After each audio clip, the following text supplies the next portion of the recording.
नमस्कार विद्यार्थी मित्र हो. गणित इयत्ता 10वी गणित भाग दुसरा part second topic number 1 similarity समरूपता या टॉपिकचा दुसऱ्या तासिकेमध्ये आपण आता दुसरा तास पहिल्या तासामध्ये त्रिकोणाच्या क्षेत्रफळाचं गुणोत्तर, पाया आणि उंची यांची तुलना, पाया आणि उंचीच्या गुणाकाराच्या प्रमाणात असणे हा पहिलं प्रमेय, त्याच्यावरचे काही उपप्रमेय, पाया समान असताना, उंची समान असताना, दोन्ही समान असताना आणि त्यावर आधारित उदाहरणाचा सराव आपण पहिल्या तासिकेमध्ये सराव संच 1.1 मध्ये केला होता.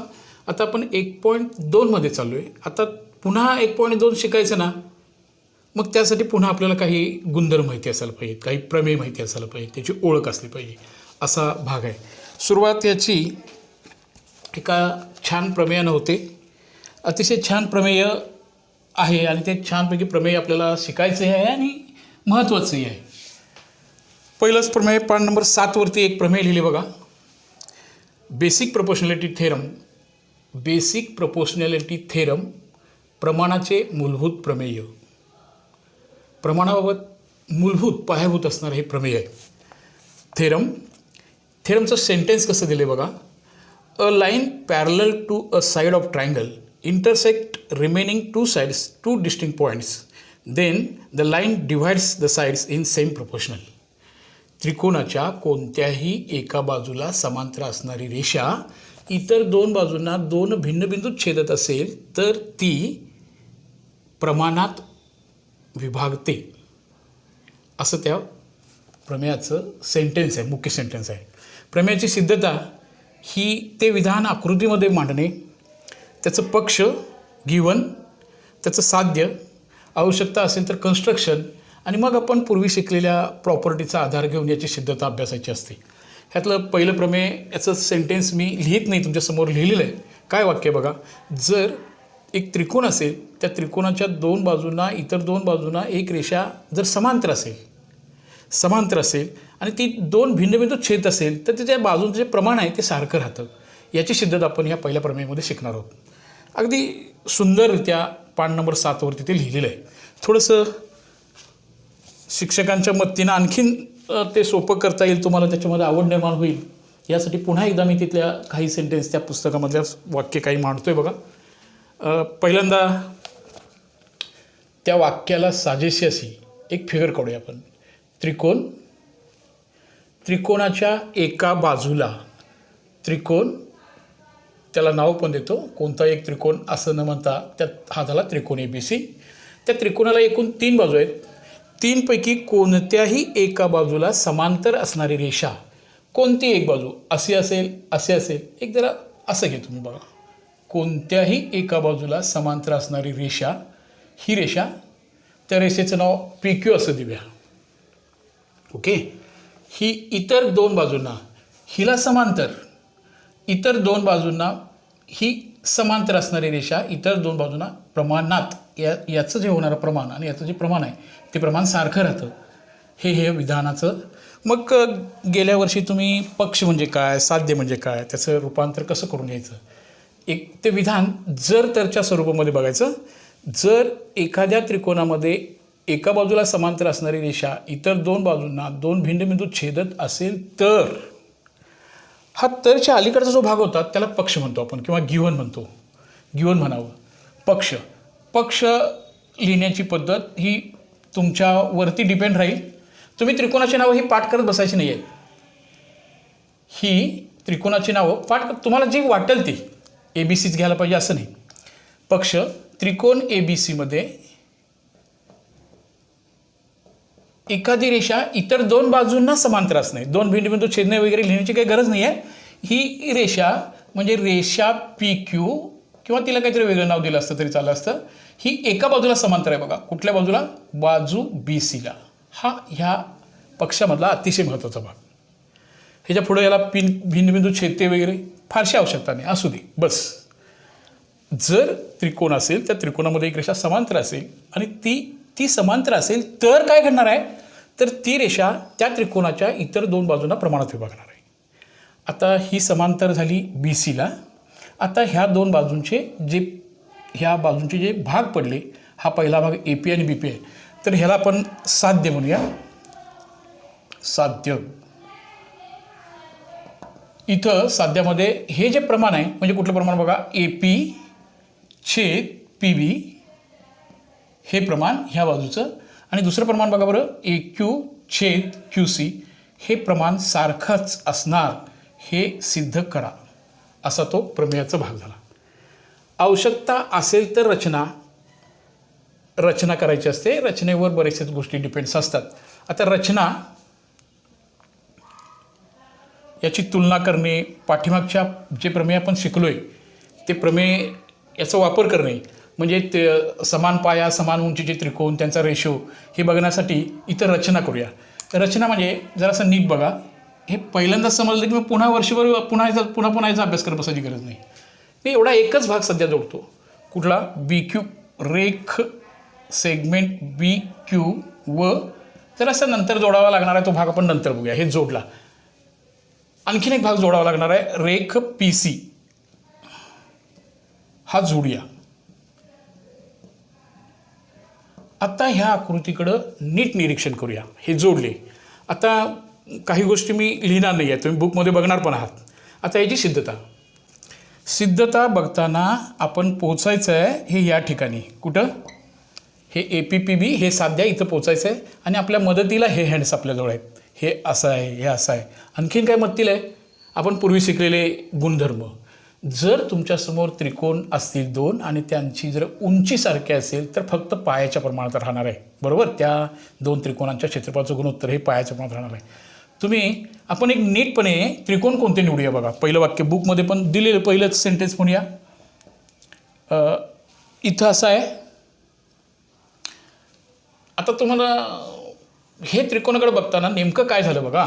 इथं हा area of triangle A P Q हा वरचा त्रिकोण बरं का हा, आणि त्याच्या खाली मी हे आता एक रचना करून एक त्रिकोण तयार झाला बघा. Area of triangle B A P Q आणि area of triangle B P Q यांच्याकडं पाठीमागच्या प्रमेयानुसार हे असंच बघायचं आहे. आता बघूया. मी ए पी क्यूचा पाया हा पी क्यू नाही घेणार आहे. काय घेणार आहे बघा. ए पी जर घेतला तर उंची कुठे येणार बघा.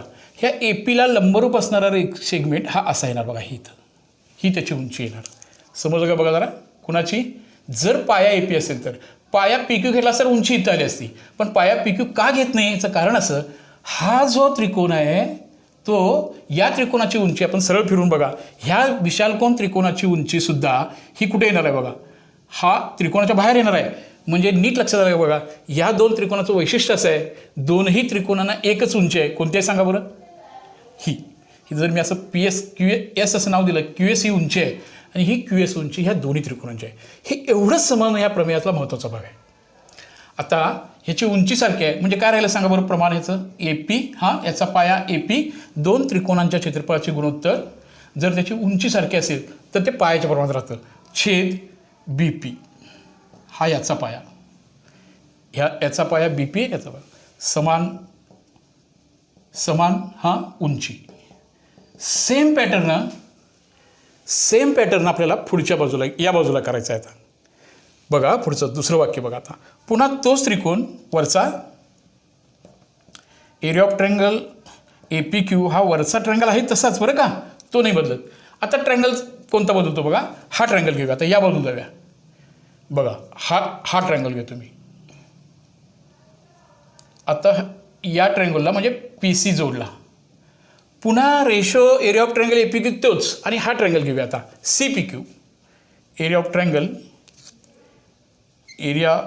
ट्रायंगल सी पी क्यू याचं वैशिष्ट्य बघा.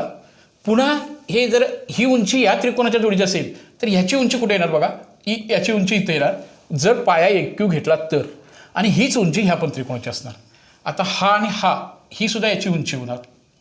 समजा ही क्यू एस ही ए पी पाया असताना क्यू एस उंची होती. आता ए पी पाया असताना ही क्यू एस उंची होती. आता ए क्यू पाया असताना ही पी टी ही त्याची उंची होणार, आणि पुन्हा पी क्यू सीची उंचीसुद्धा तीच येणार. ही एकमेव गोष्ट आपल्याला मनापासून समजली पाहिजे. आता काय होणार सांगा बरं, AQ/QC हे दोन त्रिकोणसुद्धा कसे आहेत सांगा बरं, समान उंचीचे आहेत. हा अतिशय महत्त्वाचा भाग ह्या पुस्तकामध्ये दिला असला तरी ह्याच्यासाठी तुम्हाला टीचरची मदत आहे. समान उंचीची त्रिकोणाची जोडी हीच का निवडायची, त्याशिवाय आपण इथं पोहोचू शकत नव्हतो. आता यांचं निरीक्षण करा. हे APQ हे APQ सारखे आहेत, बरोबर आहे. तिसरं सेंटेन्स हे वरचं हे बघा, हा आणि हा त्रिकोणाचे क्षेत्रफळ तेच असणार. आता APQ आणि हे या त्रिकोणाच्या बाबतीमध्ये एरिया ऑफ ट्रायंगल कुठला म्हणूया सांगा बरं. हा BPQ आणि एरिया ऑफ ट्रायंगल हा APQ, BPQ आणि एरिया ऑफ ट्रायंगल जो आहे CPQ यांचं एक वैशिष्ट्य तुमच्या लक्षात येते का बघा. आता हा एरिया ऑफ ट्रायंगल CPQ हे जो वैशिष्ट्य बघा, हा वरचा त्रिकोण तर APQ दोन्हीकडे सारखाच आहे नाही का. आणि आता ह्या दोन त्रिकोणाचं वैशिष्ट्य असं, ह्या दोन त्रिकोणाच्या पाया तर बेस तर सारखा आहेच, शिवाय याची उंची इथे आली, याची उंची इथं आली. हे समांतर रेषेचं अंतर हे सर्वत्र स्थिर असतं. त्यामुळे ह्या दोन त्रिकोणाचं वैशिष्ट्य असं आहे की हे दोन त्रिकोणांचा पाया पण सारखा आहे आणि उंची पण सारखी आहे, म्हणून हे क्षेत्रफळ सारखे येणार आहे. समान उंची आणि समान पाया असं लिहिणार आहात तुम्ही. समान उंची समान पाया व समान उंची असं लिहिणार आहात. आता समजलं का बघा जरासं, हे आणि हे सेमच आहे APQ, ह्या दोन्हीचं क्षेत्रफळ सारखं आहे, म्हणजे पर्यायानं ह्या दोन्ही बाजू सारख्या आहेत. म्हणून आपल्याला चौथं वाक्य, हे दोन्ही सारखं आहेत, ह्या दोन्ही बाजू सारख्या आहेत, म्हणून उत्तर लिहायचं आहे AP/PB हे गुणोत्तर हे कोणाएवढं असणार सांगा, AQ/QC एवढं असणार. हे आपलं साध्य होतं. बुकमध्ये ह्या पायऱ्या अतिशय सुंदर रीतीने मांडलेत. त्रिकोणाचं क्षेत्रफळ, पाया, उंची, कंसल अशी व्यवस्थित अशी मांडलेली आहे.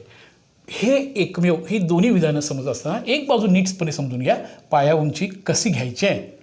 पाया AP घेतल्यानंतर ही उंची होणार आणि ही उंची या दोन्ही त्रिकोणांची कॉमन असणार आहे. ही सामायिकता शोधणं हे या प्रमेयाचं खरं वैशिष्ट्य होतं. ह्याला म्हणतात पहिलं प्रमेय.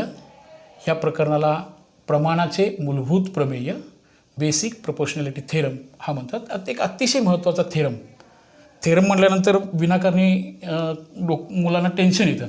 नाही टेन्शन घ्यायचं, थेरम आवडायलाच पाहिजेत, समजायलाच पाहिजे. थेरमचं ॲप्लिकेशन आपण करायचं असतं पुढं, म्हणजे प्रत्येक गुणधर्म हा मनापासून समजला पाहिजे, तो पुढं आपल्याला वाढवता आला पाहिजे, त्याच्या गुणधर्मांचा आपल्याला सराव करता आला पाहिजे.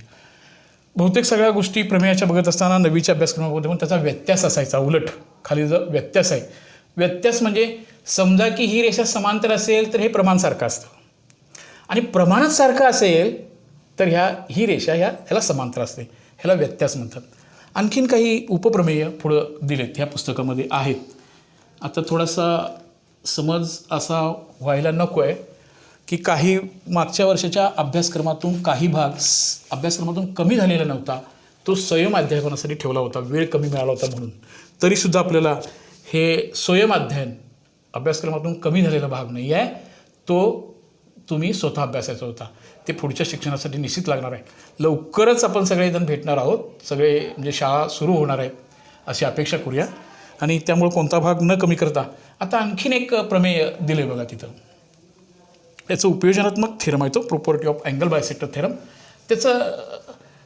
त्या थेरमचं सेंटेन्स समजल्याशिवाय प्रूफ जरासं राहू दे, प्रूफ आपण शेवटी बघू, पण त्या थेरमचा आधार घेतल्याशिवाय आपल्याला उदाहरणं सोडवता येणार नाहीत.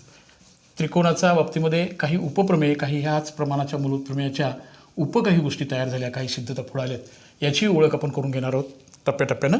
आता कोनद्विभाजकाचं प्रमेय हे तिथं लिहिले, याची पक्षांती सिद्धता मात्र आपण शेवटी ह्याच्या सराव संचाच्या वेळेला आपण करूया. यानंतर the bisector of the angle of triangle divides the side of opposite to the angles is the ratio of remaining sides. त्रिकोणाचा कोनद्विभाजक त्याच्या कोणाच्या समोरच्या बाजूला प्रमाणात विभागत असतो, असं ते प्रमेय आहे. त्या प्रमेयाचा अर्थ असल्याशिवाय, त्या प्रमेयाचा अर्थ समजल्याशिवाय आपल्याला पुढे जाता येणार नाही. तो प्रमेय आहे, त्या प्रमेयाचा व्यत्यास पण आहे. काय प्रमेय आहे बघा, त्याचं प्रमेयाचं नीट वाक्य आणि सेंटेन्स, त्याचं गिव्हन आणि त्याचं जे पक्षसाध्य आहे ते जरा समजून घेऊया. ओके,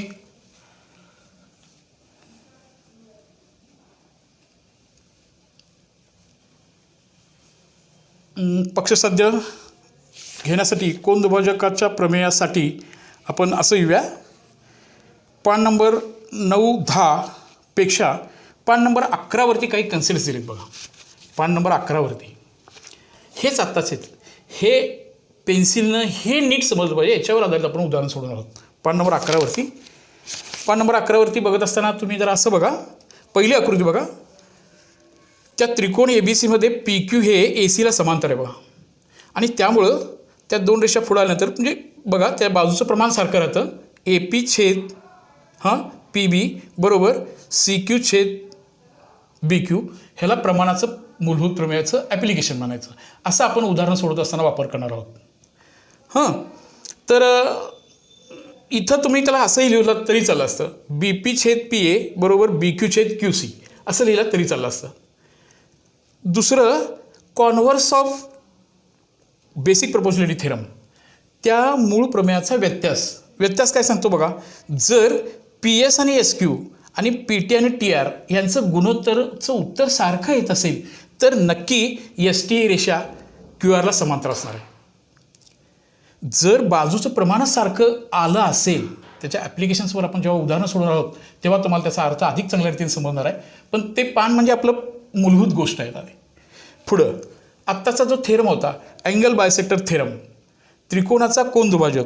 आता ह्या त्रिकोण ABCमध्ये BD हा सेगमेंटमुळं कोन B दुभागला गेला बघा. दोन अशा खुणा केलेत काय. त्या दोन खुणाच्या पुढच्या बाजूला आता तो कोन ज्या बाजूने बनला आहे म्हणजे कोणाला AB आणि BC ह्यांचं गुणोत्तर हे त्या समोरच्या कोणाची जी बाजू विभागली गेली कोण बघा AD आणि DC यांच्या गुणोत्तर एवढं असतं. काय लिहिले बघा, AB छेद BC बरोबर AD छेद AC. ओके. आणि प्रॉपर्टी ऑफ 3 पॅरलल लाईन्स बघा, ती 3 समांतर रेषा आणि 2 छेदिका. 8वीमध्ये पण थोडीशी याची ओळख होती. तर तेव्हासुद्धा त्याचं बाजूचं प्रमाण सारखं राहिलं. म्हणजे कोण AB छेद BC एकाच समांतर रेषा पुढे गेले बघा. AB छेद BC आणि XY छेद YZ. हे मी आता आकृती का काढली नाही, हे पुढच्या उदाहरणामध्ये प्रत्येक ठिकाणी हे गणित येणार आहे. त्या वेळेला ह्याचा आधार आपण घेणार आहोत. पहिलं होतं प्रमाणाचे मूलभूत प्रमेय, दुसरी आकृती आहे त्याचा व्यत्यास, तिसरी आकृती आहे कोन दुभाजकाच्या प्रमेयाचं उपयोजन, आणि चौथी आकृती आहे 3 समांतर रेषा अँड 2 छेदिका. 3 समांतर रेषा आणि 2 छेदिका. आता जो भाग आपण चर्चा केली त्याच भागावरची काही उदाहरणं आपल्याला इथं बघायचे आहेत. तो आहे सराव संच 1.2. आता सराव संच 1.2मध्ये ॲप्लिकेशन्स ऑफ द थेरम्स, त्या थेरम ज्या समजला असेल थेरम तुम्हाला, तर त्या उदाहरणाचा त्या प्रमेयांचा आधार घेऊन तुम्ही उदाहरणे कशी सोडवाल. पहिली आकृती जरा बघा बरं. काही आता तुम्हाला डिसिजन असं घ्यायचं बघा. हा एक त्रिकोण आहे. त्या त्रिकोणामध्ये मी पटपट जरा फिगर काढतोय, त्यामुळं असं ह्याचा कोनदुभाजक आहे. म्हणजे अशी एक रेषा ओढली. आता कोनदुभाजक आहे की नाही त्याचा निर्णय आपण घ्यायचा आहे. हे 3.5 आहे, हे 1.5 आहे, हे 7 आहे आणि हे 3 आहे.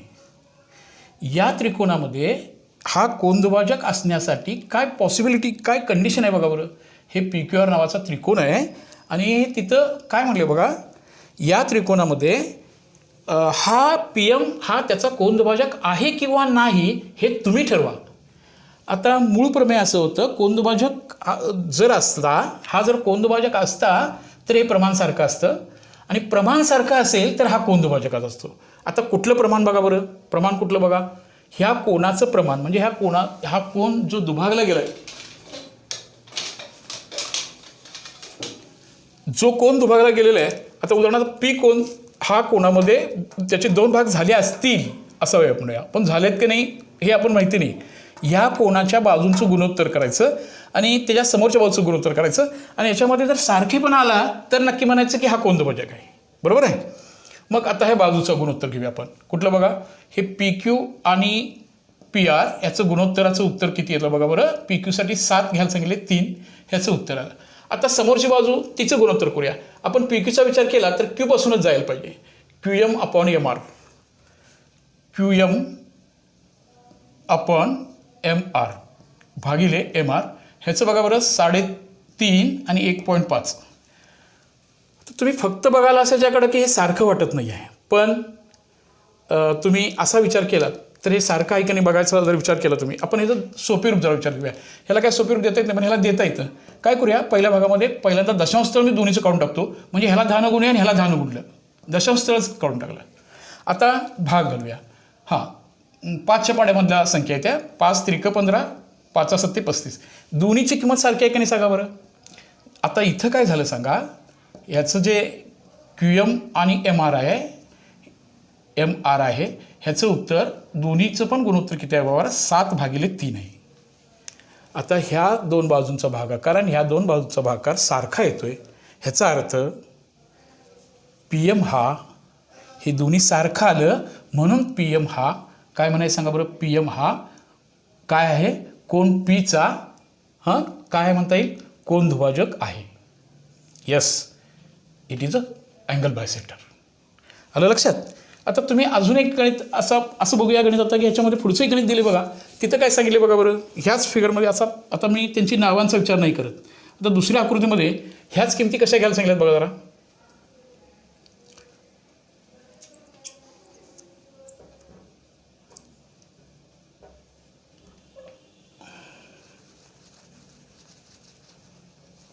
हां, दुसऱ्या फिगरमध्ये हे जे निर्णय होता हे समांतर आहे की नाही आहे याच्याबद्दल बघा.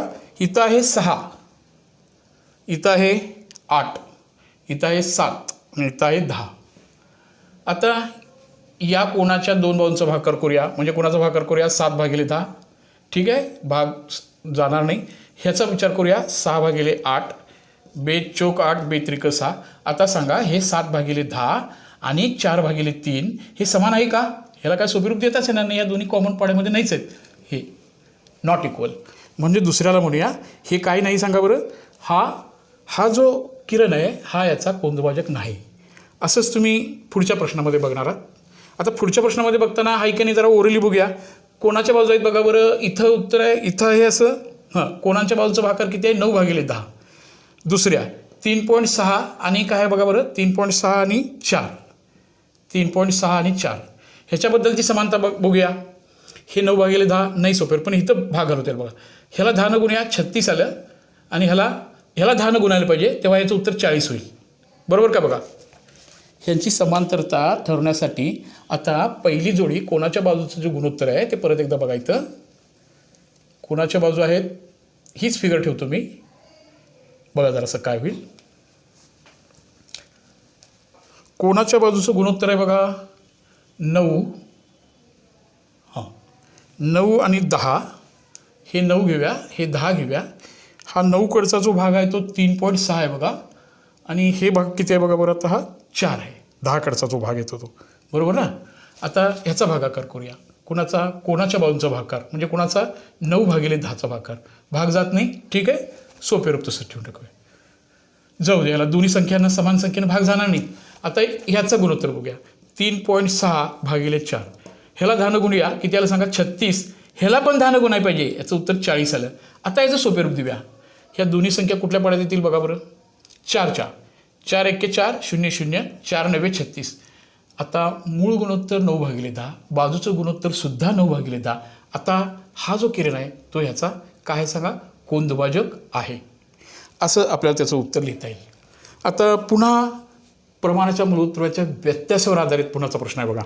त्या रेषाखंडामधल्या सर्व किमती आपल्याला दिलेत आणि हे समांतर आहे की नाही ते ठरवायचं आहे. पुन्हा त्या दुसऱ्या प्रश्नामध्ये जरासं बघूया काय अर्थ होतो त्याचा.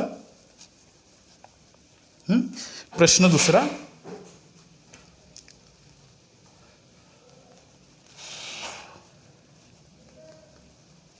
ओके, प्रश्न दुसऱ्यामधले फिगर्स बघूया. जरा गणित भाग 2मध्ये फिगर्स काढणे हे काम जास्ती करावं लागतं.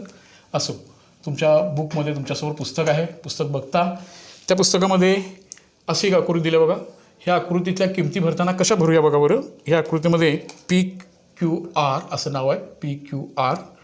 त्यानंतर इथे एक सेगमेंट आहे, त्याच्यामध्ये असा M आणि N असं नाव दिले. त्यानंतर जरा काळजीपूर्वक किमती मी कशा भरतो बघा. PMची लांबी आहे, P पासून M पर्यंतचं अंतर आहे 15, बरोबर का बघा. त्यानंतर PQची लांबी 25 आहे, P पासून Q हे सगळं 25 आहे. त्यातलं हे 15 म्हणजे हे किती राहणार, MQ किती राहणार सांगा. हे सगळं 25 आहे, हे 15 करेक्ट, हे उत्तर 10 राहणार. अगदी बरोबर. त्यानंतर पी आर आहे हा सगळा किती आहे सांगा बरोबर 20 आहे. आणि त्यातला एन आर आहे तो 8 आहे. बघा एन आर 8 आहे. आणि हा पी पासून आरपर्यंतचा सगळा भाग त्याची सगळी लांबी त्याने दिलेली आहे ती 20. त्यामुळे हे किती राहिले सांगा बरोबर 12. आत्ता आपल्याला हा निर्णय घ्यायचा आहे ही रेषा याला समांतर असेल की नसेल. आता ही समांतरता कशी ठरते? ज्यांना प्रमाणाच्या मूलभूत प्रमेय आणि त्याचा व्यत्यास या दोन्ही गोष्टींचा अर्थ मनापासून समजला आहे. जर ही समांतर असेल तर ह्याचं प्रमाण सारखं असतं आणि जर प्रमाण सारखं आलं तर ही रेषा समांतरच असणार आहे. आता ह्याचं प्रमाण तपासून बघूया. प्रमाणाच्या मूलभूत प्रमेयाच्या व्यत्यासानुसार ह्या असं सरळ येऊया. म्हणजे कसं येऊया? याचे जे दोन भाग आहेत कोणते कोणते बघा बरं. पी एन छेद एन आर. पी एन छेद एन आर याचं तपासणी करून घेऊया. ह्याचं गुणोत्तर म्हणजे ह्याची किमती काढूया. आता काय होणार बघा. आता हे 12/8. शक्यतो असं ठेवायचं नाही की ह्याला संक्षिप्त रूप द्यायला आपण शिकलो आहे बऱ्याच वेळेला. हां हे 4 आणि हे असं भाग पण असं द्यावं बघा. 4च्या पाड्यामध्ये संख्या 4 2 8, 4 त्रिकम 12, 4 4 गेले. आता हे झालं त्याचं संक्षिप्त रूप. म्हणजे ह्याचं गुणोत्तर आलं, ह्या बाजूचं गुणोत्तर आलं 3/2. आता ह्या बाजूचं गुणोत्तराबद्दल काय झाले बघूया. चला आता इकडे जाऊया. म्हणजे ह्या बाजू घेत असताना कसं घेणार बघा. याचे जे दोन भाग झालेत कोणते कोणते सांगा आता. हां पी एम, हां यस पी एम आणि त्याच्या लगेच खाली जाऊया. काय येणार सांगा बरं. M Q. ह्याचं उत्तर येणार बघा बरं 15/10. पुन्हा जरासं ह्या दोन्ही पण 5च्या पाड्यामधल्या संख्या आहेत बरोबर. 5 2 10 आणि 5 त्रिक 15. पुन्हा हे निघून गेले आणि ह्याचंही उत्तर, याचं उत्तर 3/2 आलं. ह्याही बाजूचं उत्तर 3/2 आलं. याचा अर्थ असा झाला इथं हे जे पी एम आणि एन आर आहे त्याचं गुणोत्तर हे पी एम आणि एम क्यू एवढ्या गुणोत्तरा इतकं आहे. ही दोन्ही गुणोत्तर सारखे आहेत. याच्या किमतींचं गुणोत्तर सारखं येतं.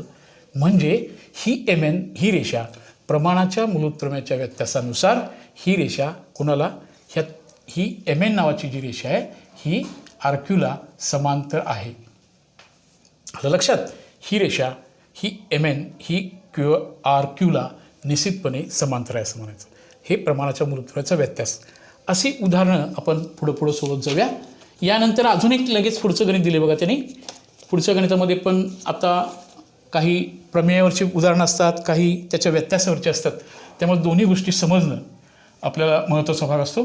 तिसरं उदाहरण बघूया जरा पटपट.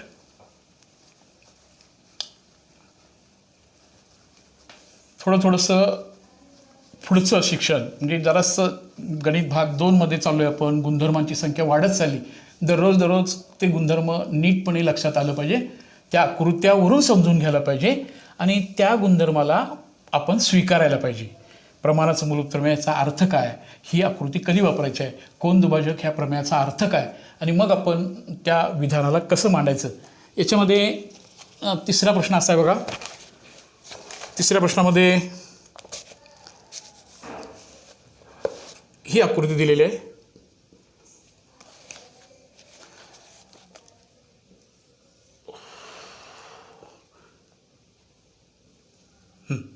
आणि ह्या आकृतीमध्ये इथं पी नाव आहे, इथं आहे एम. ओके. इथं आहे क्यू, इथं आहे त्या कोणाचं नाव आहे बघा एन आणि इथं आणि असे 2 खुणा केलेत. म्हणजे ह्याला एकरूप म्हणायचं. हा 2 भाग एकरूप झालेत म्हणजे निश्चित हा एन क्यू हा एन कोणाचा कोण दुभाजक आहे हे निश्चित आहे. आणि मग त्यांनी हे 5 दिले. ह्याची लांबी 5 घ्यायला सांगितल्या, याची लांबी 7 घ्यायला सांगितल्या आणि याची लांबी 2.5 दिलेली आहे. आणि याची लांबी किती असेल, कोणाची पी क्यूची लांबी किती असेल हे शोधायला सांगितलं. जेव्हा तुम्ही गणित भाग 2 म्हणजे आकृतीवरचाच मोस्टली समावेश असतो. ह्या आकृतीमध्ये एक किरण किंवा हा एक सेगमेंट इथं मध्ये आला आहे तर त्याच्यामुळे याचे 2 समान भाग झालेत असं सूचित केलं आहे. म्हणजे हा त्याचा कोन दुभाजक आहे.